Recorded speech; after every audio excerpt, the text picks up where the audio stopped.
Florence নাইটিংগেলৰ আদৰ্শক নমন কৰি কওঁ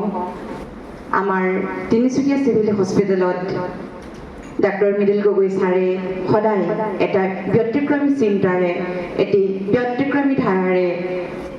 কাৰ্যবোৰ আমি সমাপন কৰা দেখি আহিছোঁ তেখেতে প্ৰেক্টিকেলি যিটো বেছি কাৰ্যক্ষম হয় থিয়ৰিত নাথাকিলেও তেনেকুৱা ধৰণৰ কিছুমান কথা মাজে মাজে আমাক আগতে ছাৰে কৈছিল তেনেকুৱা ধৰণে যে কিছুমান কাম কৰি নিজৰ দিশেৰে নিজৰ চিন্তাৰ চৰ্চাৰে কিছুমান প্ৰেক্টিকেলি যিটো সুবিধা হয় তেনেকুৱা ধৰণৰ কাম কৰি